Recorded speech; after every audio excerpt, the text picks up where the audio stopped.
Ladies and gentlemen, this is Keith from iRepair Autos. Today I'm going to be doing air intake, air filter, AMG CLA 45. Awesome car, turbocharged, powerful, responsive. So stay with me and let's get this done. Okay, but before we get started, I know you've been meaning to subscribe, and by doing so and sharing and thumbsing up the video, you push it up in the search engine's results for YouTube, which makes it easier to find for other Mercedes users, and they can benefit from it too. So do that now. Thanks.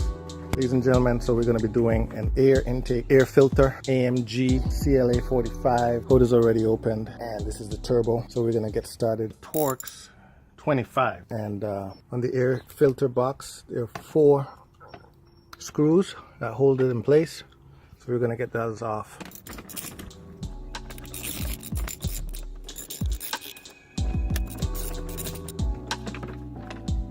See how nice and clean that is? This is not usually the case when you're changing your filter. Yours may be very dirty, so be advised. So when you're taking it out, you turn it and it'll pop right out. Make sure there's no leaves or any kind of debris down inside here. Inspect the rubber gasket. When you're putting on the new one, it should come with that. I already changed this out recently. It's nice and clean, but I wanted to show you how it looked. When you're putting in the new one, you're gonna do it, only goes in one way.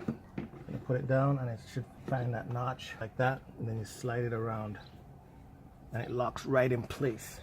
When you're putting back on the cover has a nice groove on the inside. Make sure there's nothing stuck in between there that can cause a leak. Line up the bolts.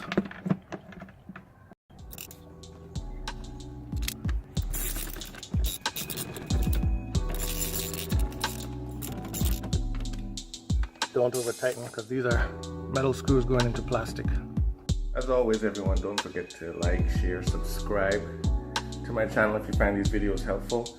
What that does, it pushes my videos up in the search results so that other Mercedes owners, drivers, do-it-yourselfers can find them easier. Thanks and peace out.